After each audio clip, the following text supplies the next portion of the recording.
الحمد للہ الحمد للہ وحدہ لا شریک لہ والصلاة والسلام علی من لا نبی بعدہ اما بعد فاعوذ باللہ من الشیطان الرجیم بسم اللہ الرحمن الرحیم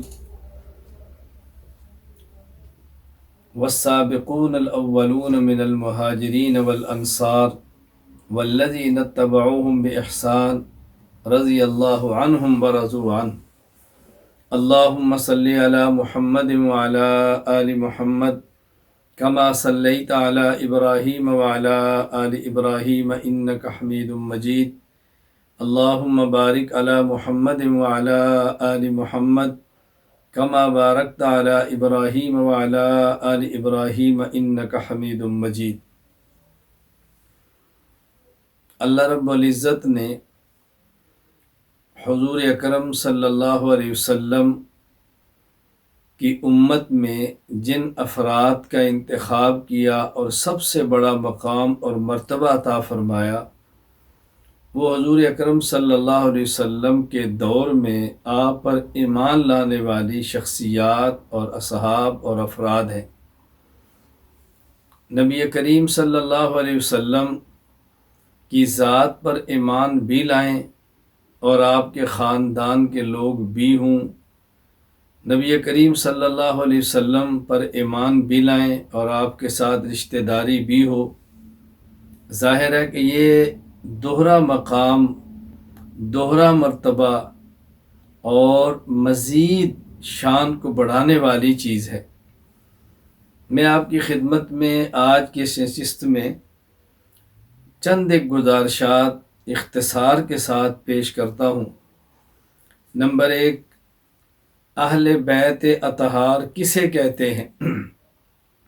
رسول اکرم صلی اللہ علیہ وسلم کے اہل بیت کون ہیں؟ پہلی بات یہ سمجھیں کہ اہلن یہ بھی عربی کا لفظ ہے اور بیتن یہ بھی عربی کا لفظ ہے۔ بات یبیت بیتن کا معنی ہوتا ہے رات گزارنا، اور بیت اس کمرے کو کہا جاتا ہے جس کمرے میں انسان رات گزارے، اور اہل بیت کا معنی یہ ہے کہ وہ فرد جو آپ کے ساتھ آپ کے کمرے میں رات گزارتا ہو وہ آپ کا اہل بیت ہے لغت کے اعتبار سے۔ اب اس کا مطلب یہ ہے کہ شریعت میں بہت سارے لوگ آپ کے رشتہ دار ہوں گے، آپ کی والدہ، آپ کا والد، آپ کا بھائی، آپ کی بہن، آپ کی بیوی، آپ کی اولاد، یہ قریبی رشتہ دار میں گنوا رہا ہوں۔ ان میں سے دیکھنا ہے کہ مستقل آپ ہی کے کمرے میں آپ کے ساتھ رات کون گزارتا ہے، مستقل، اس کو اہل بیت کا فرد اول کہا جائے گا۔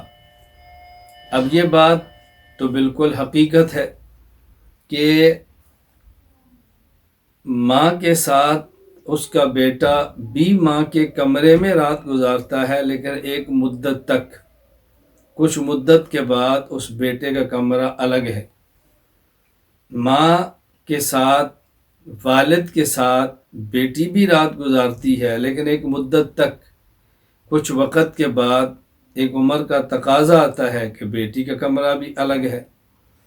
بہن اور بھائی بھی ایک کمرے میں رہتے ہیں رات کو، لیکن ایک وقت تک، ایک مدت آتی ہے کہ دونوں کا کمرہ الگ ہو جاتا ہے۔ تو وہ دو فرد جو ہمیشہ رات کے ساتھی ہیں، یہ خاوند اور بیوی ہیں۔ تو معلوم ہوا کہ کسی فرد کے ساتھ دائماً ہمیشہ رات گزارنے والی شخصیت یہ اس کی بیوی ہے۔ تو کسی بھی آدمی کی اہل بیت سب سے پہلے اس کی بیوی کہلاتی ہے۔ اسی طرح اگر آپ اپنے معاشرے کو دیکھیں، اپنے ماحول کو دیکھیں، اپنی سوسائٹی کو دیکھیں، میں مثال دوں گا تو بات جلدی سمجھ آئے۔ اگر بالفرض میں ہی اپنے کسی شاگرد کے ہاں دعوت پہ جاتا ہوں اور وہ مجھے کہتا ہے کہ استاد جی ہماری خواہش ہے کہ آپ گھر والوں کو بھی ساتھ لائیں، میں وہاں جاتا ہوں، اپنا بیٹا، اپنی بیٹی ساتھ لے جاتا ہوں، پوچھیں گے جی آپ کے ساتھ کون آئے ہیں؟ میں نے کہا میرا بیٹا اور بیٹی۔ تو گھر والے نہیں آئے؟ میں کہا تو ان کا عذر تھا تو نہیں آ سکے۔ اب بیٹا اور بیٹی ہونے کے باوجود کہا جا رہا ہے کہ آپ کے گھر والے نہیں آئے۔ ہم اردو میں گھر والے کہیں گے، گھر والی کہیں گے، اس کو عربی میں اہل بیت کہیں گے۔ تو معلوم ہوا کہ ہمارے ماحول، ہمارے معاشرے، ہمارے سوسائٹی میں بھی اہل بیت سے مراد سب سے پہلے وہ انسان کی بیوی ہی ہوتی ہے۔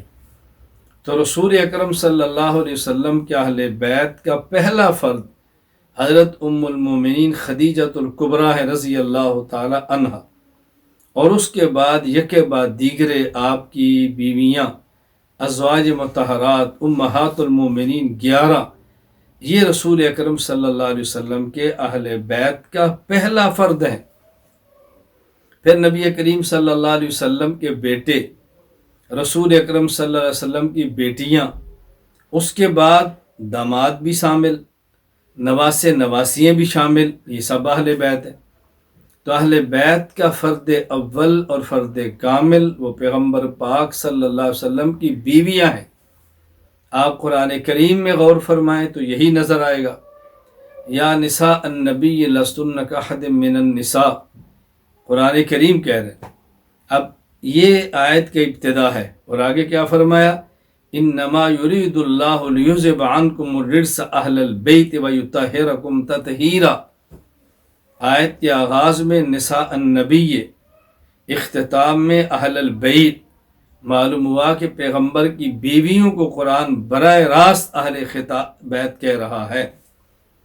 حضور اکرم صلی اللہ علیہ وسلم کی اولاد کا اہل بیت ہونا احادیث سے ثابت ہے۔ رسول اکرم صلی اللہ علیہ وسلم تشریف فرما ہیں، حضرت علی آئے، حضرت فاطمہ الزہرا آئی، حسن و حسین آئے، آپ نے ان کو اپنے چادر کے نیچے لیا اور آپ نے اللہ سے دعا مانگی، اللہم ہؤلاء اہل بیتی، اے اللہ یہ میرے اہل بیت ہیں، فطہرہم تطہیرا، اے اللہ ان کو پاک اور صاف رکھنا۔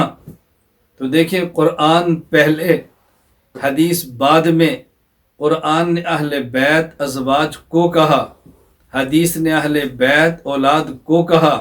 ہم نے ازواج کو اہل بیت مانا قرآن کی وجہ سے، اولاد کو اہل بیت مانا حدیث کی وجہ سے۔ قرآن پہلے حدیث بعد میں، ازواج اہل بیت پہلے اولاد بعد میں۔ جو شخص قرآن نہ مانے بے ایمان ہے، حدیث نہ مانے بے ایمان ہے۔ ہم دیوبند والے قرآن بھی مانتے ہیں، ہم دیوبند والے حدیث بھی مانتے ہیں، ہم اہل بیت کو ہم ازواج پیغمبر کو اہل بیت مانتے ہیں، قرآن میں ہے۔ اولاد پیغمبر کو اہل بیت مانتے ہیں، حدیث میں ہے۔ قرآن بھی ایمان ہے، حدیث بھی ایمان ہے۔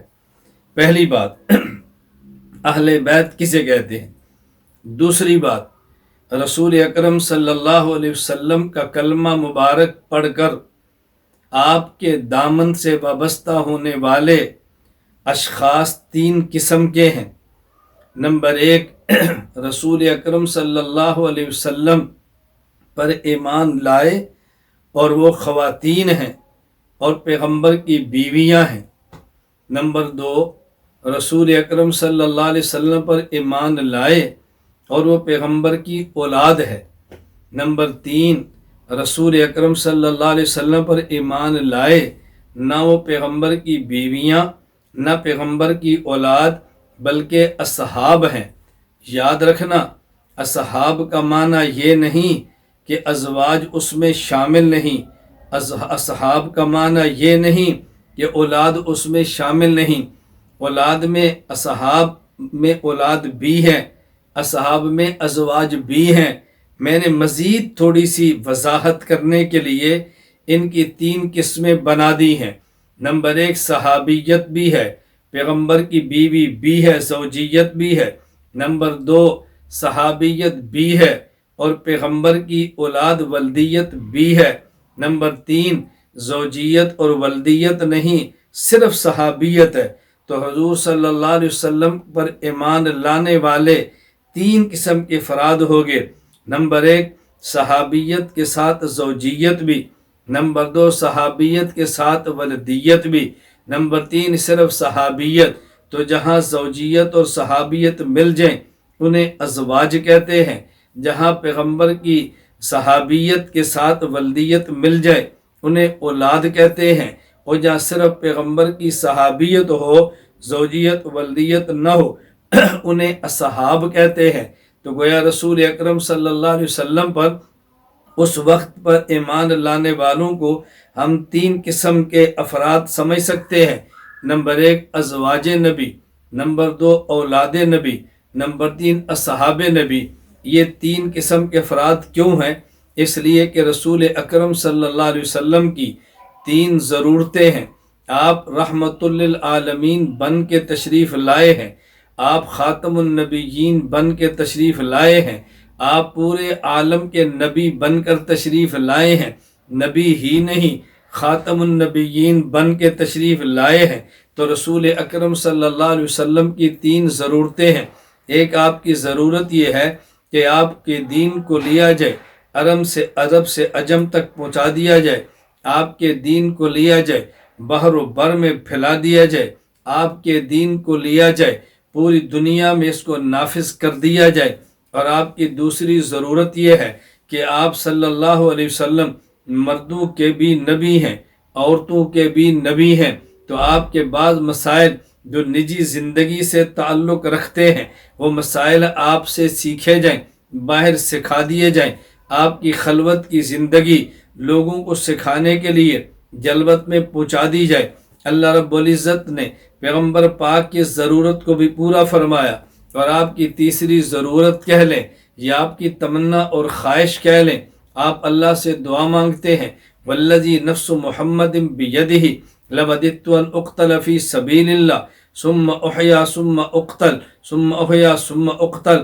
اے اللہ میں قسم اٹھا کر محمد کہہ رہا ہوں، والذی نفس محمد بیدہ، قسم اس ذات کی جس کے قبضے قدرت میں محمد کی جان ہے صلی اللہ علیہ وسلم، لوددت ان اقتل فی سبیل اللہ، میں سچے دل سے یہ چاہتا ہوں مجھے اللہ کے راستہ میں شہید کر دیا جائے، مجھے پھر زندہ کیا جائے، پھر شہید کیا جائے، مجھے پھر زندہ کیا جائے، مجھے پھر شہید کیا جائے۔ یہ رسول اللہ صلی اللہ علیہ وسلم کی تمنا ہے، اللہ کے نبی کی آرزو ہے، آپ کی قلبی خواہش ہے، جسے آپ لفظ مودت سے تعبیر فرما رہے ہیں۔ یہ پیغمبر کی خواہش۔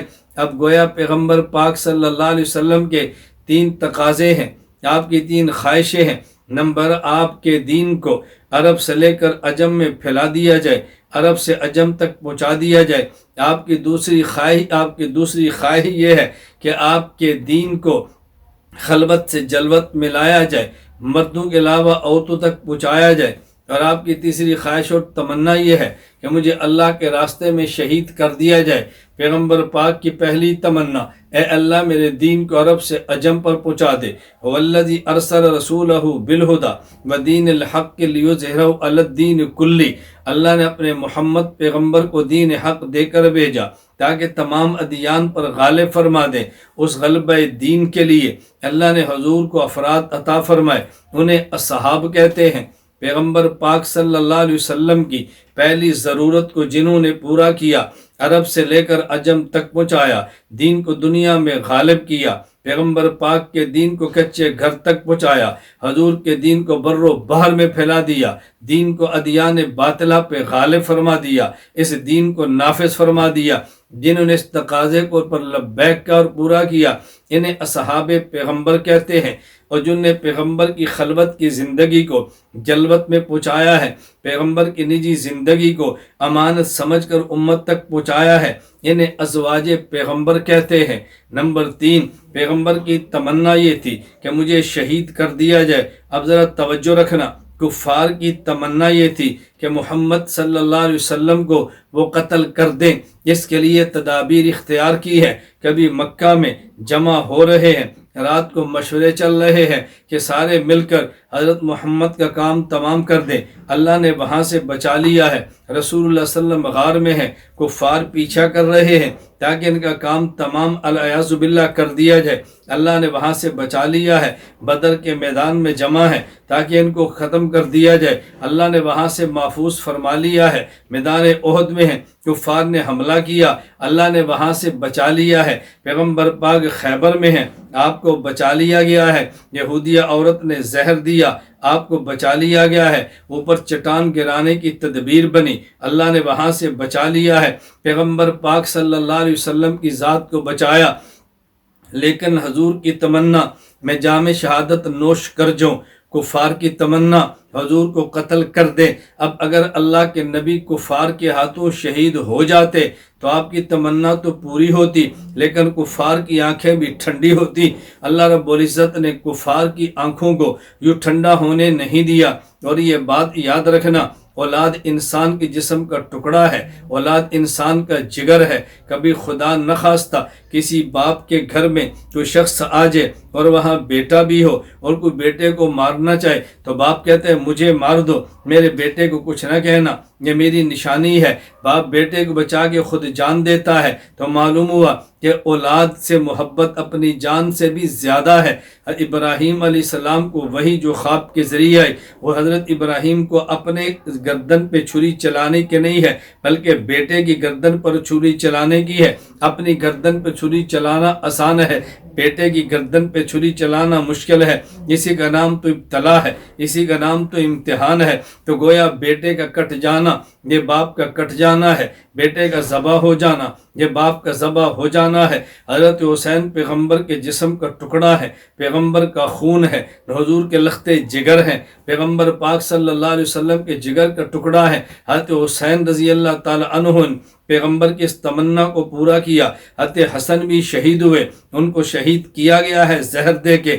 حسین بھی شہید ہوئے، ان کو شہید کیا گیا ہے میدان کربلا میں۔ تو ان پیغمبر کے نواسوں نے، پیغمبر کے لختے جگروں نے حضور کی تمنا کو پورا کیا۔ تو یوں پیغمبر تو محفوظ رہے تاکہ کفار کی آنکھیں ٹھنڈی نہ ہوں، اور پیغمبر کے نواسوں نے جان دے کے پیغمبر کی خواہش کو پورا کیا ہے۔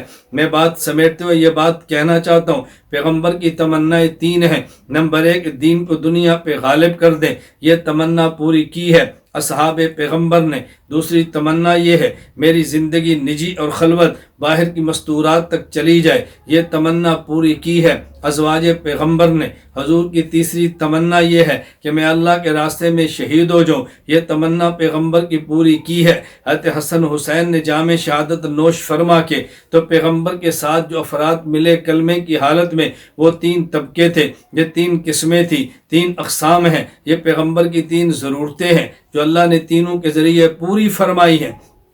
تیسری بات بڑی توجہ سے سماعت فرمائیں، ایک حضرت حسین رضی اللہ عنہ ہے جو بیٹے علی المرتضیٰ کے ہیں، ایک یزید ہے جو بیٹے حضرت امیر معاویہ رضی اللہ عنہ کے ہیں۔ حضرت علی رضی اللہ عنہ ہمارا ایمان ہے، حضرت امیر معاویہ رضی اللہ عنہ ہمارا ایمان ہے۔ علی المرتضیٰ پیغمبر کے داماد ہیں، امیر معاویہ رضی اللہ عنہ یہ پیغمبر پاک کی بیوی ام حبیبہ کے بھائی، پیغمبر پاک کے برادر نسبتی یہ ہیں۔ علی المرتضیٰ بھی سر کا تاج ہے۔ حضرت امیر معاویہ رضی اللہ عنہ یہ پوری امت کے خال المؤمنین یعنی امت کے ماموں ہیں، ہم حلال زادے ہیں، ان کا بھی احترام کرتے ہیں، ان کا بھی احترام کرتے ہیں، دونوں ہمارے سر کے تاج ہیں، دونوں ہمارے ایمان کا حصہ ہیں۔ کسی ایک سے بھی نفرت کرنا یہ ایمان سے نکال دیتا ہے، کسی ایک سے بھی عداوت رکھنا یہ ایمان سے دور کر دیتا ہے۔ ہماری ان دونوں سے محبت قلبی ہے، ہم دونوں کو سر کا تاج مانتے ہیں۔ ان کے دونوں کے باہمی اختلاف اپنی جگہ پہ، وہ اختلاف تو موسیٰ اور ہارون علیہ السلام میں بھی تھے، ہم ان میں فرق نہیں کرتے، وہ بھی نبی اور یہ بھی نبی، اختلاف ان میں بھی تھے، ہم ان پر بھی، ہم ان کو بھی اپنے ایمان کا حصہ مانتے ہیں۔ علی بھی صحابی ہے، حضرت امیر معاویہ بھی صحابی ہے رضی اللہ تعالی عنہما، ہم دل و جان سے تسلیم کرتے ہیں بات توجہ سے سمجھنا، بات کے اختلافات کی نوعیت الگ ہے، ان دونوں کے اختلاف کی نوعیت الگ ہے۔ میں یہ بات اس لیے سمجھانا چاہتا ہوں، ہم حسینی ہیں، ہم یزیدی نہیں ہیں۔ حق حسین کے ساتھ تھا، یزید کے ساتھ حق نہیں تھا۔ ہم یزید کو غلطی پہ مانتے ہیں، یزید کو فاسق مانتے ہیں، یزید کو خطا پہ مانتے ہیں، حضرت حسین کو برحق مانتے ہیں، اللہ سے دعا مانگتے ہیں اللہ قیامت کے دن ہمارا حشر حضرت حسین رضی اللہ عنہ کے ساتھ کرنا۔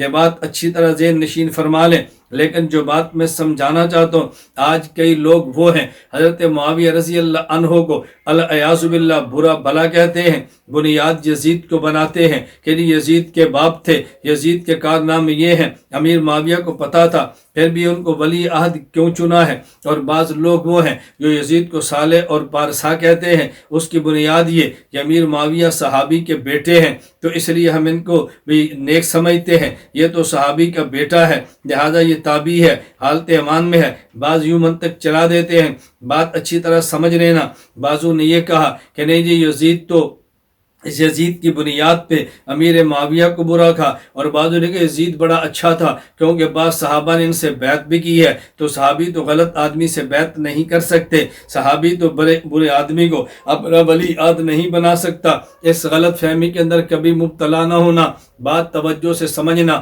یزید فاسق اور فاجر تھا، اور حضرت امیر معاویہ رضی اللہ عنہ نے اگر ولی عہد بنایا ہے، اس کی بنیاد یہ نہیں ہے کہ یزید نیک بہت تھا۔ توجہ رکھنا، اگر بعض صحابہ نے بیعت کی ہے، اس کا معنی یہ نہیں تھا کہ یزید نیک بہت تھا۔ اصل مسئلہ یہ ہے، خلافت میں دو چیزیں بنیادی ہیں، نمبر ایک انسان کا تقوی، نمبر دو تدبیر یعنی سیاسی امور میں ماہر ہونا۔ اگر کسی شخص میں دونوں صفتیں جمع ہوں، وہ سیاسی مدبر بھی ہو، وہ متقی بھی ہو، خلافت اس کا حق ہے۔ لیکن اگر دو لوگوں کے درمیان خلافت کے مسئلے پر اختلاف ہو جائے اور ان میں سے ایک متقی زیادہ ہو لیکن سیاسی امور میں تدبیر کم ہو، اور ان میں سے ایک بندہ جو سیاسی امور میں تدبیر زیادہ رکھتا ہو لیکن تقوی اس کا معیاری نہ ہو، اب اس میں خلیفہ کس کو بنائے؟ یہ ایک اجتہادی مسئلہ ہے صحابہ کرام رضی اللہ عنہم اجمعین میں۔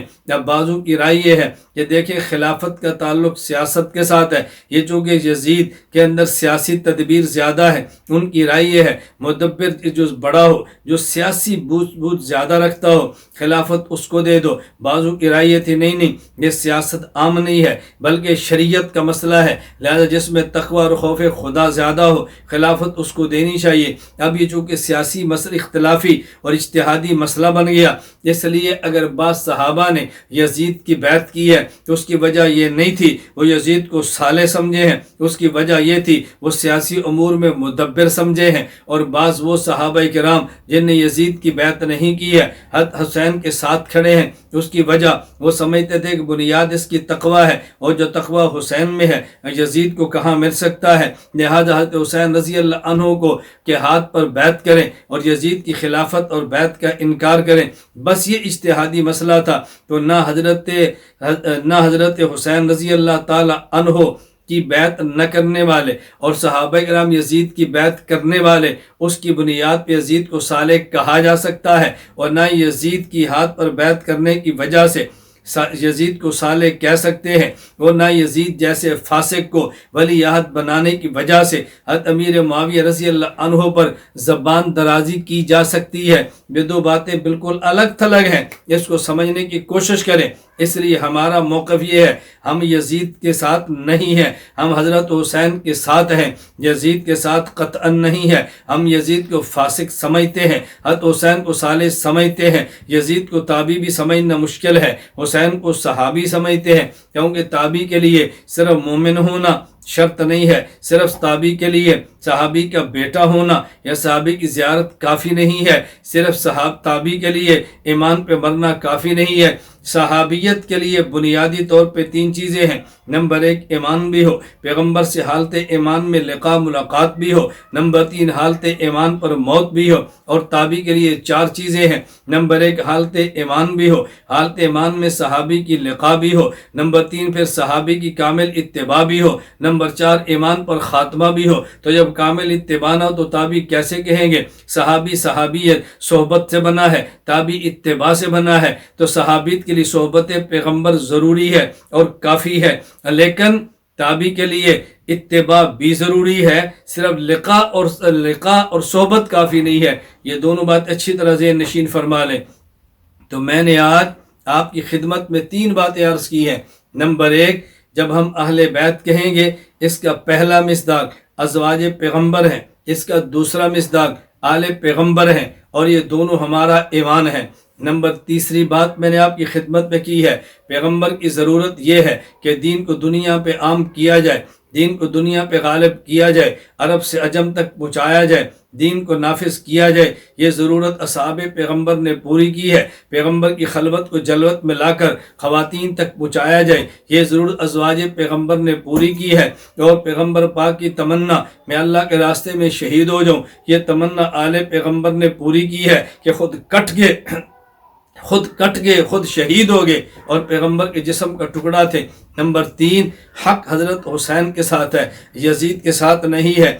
یزید کی وجہ سے حضرت امیر معاویہ رضی اللہ عنہ کو برا بھلا کہنا یہ بھی بجا ہے، اور یزید کے بعد صحابہ کے بیعت کرنے کی وجہ سے یزید کو صالح کہنا یہ بھی ٹھیک نہیں ہے۔ ہم حسینی ہیں، ہم یزیدی نہیں ہیں۔ ہم اللہ سے دعا مانگتے ہیں، اے اللہ ہمیں تو دنیا میں زندگی دے تو صحابہ اہل بیت کا نوکر بنا کے، ہمیں زندگی دے تو صحابہ اور اہل بیت کا غلام بنا کے، اللہ میں تو زندگی دے تو صحابہ اور اہل بیت کا دفاع کرنے والا بنا کے۔ اللہ نے زندگی عطا فرمائی، ہم اہل بیت اور اصحاب پیغمبر کے ترانے گائیں گے، اہل بیت اصحاب پیغمبر کی غلامی کریں گے، اہل بیت اصحاب پیغمبر کی نوکری کریں گے، ان پر ہر آنے والے اعتراض کو جوتے کی نوک پہ رکھ کے اڑا دیں گے، اصحاب پیغمبر کا دفاع کریں گے، اور ہر وہ شخص جو صحابہ پیغمبر کا دفاع کرے وہ ہمارا امام ہے۔ جو پیغمبر کے صحابہ کی بات کرے ہم دل سے اس کی قدر عزت کرتے ہیں، کسی درجے میں بھی پیغمبر کے صحابہ کی بات کرے، اہل بیت کی بات کرے، ہم عزت بھی کرتے ہیں، احترام بھی کرتے ہیں، دل و جان سے ان کی قربانیوں کی قدر بھی کرتے ہیں۔ اللہ تعالی ہمیں قیامت کے دن اصحاب پیغمبر کے ساتھ کھڑا کرے، آل پیغمبر کے ساتھ کھڑا کرے، ہمیں ازواج پیغمبر کا روحانی بیٹا بن کر زندہ رہنے کی اللہ توفیق عطا فرمائے۔ میں آخری گزارش کرتا ہوں، اصحاب پیغمبر، ازواج پیغمبر، آل پیغمبر صلی اللہ علیہ وسلم، ان کے بارے میں نظریہ اور عقیدہ اہل سنت والجماعت احناف دیوبند کا ذہن میں رکھ لیں۔ اہل سنت والجماعت احناف دیوبند کا عقیدہ ہے ہر صحابی مومن ہے، ہر صحابی عادل ہے، ہر صحابی حجت ہے، ہر صحابی معیار حق ہے، ہر صحابی تنقید سے بالا تر ہے، ہر صحابی محفوظ ہے، اور جب کسی مسئلہ پر جمع ہو جائیں تو صحابہ پیغمبر کی طرح معصوم ہیں۔ وآخر دعوانا ان الحمد للہ رب العالمین۔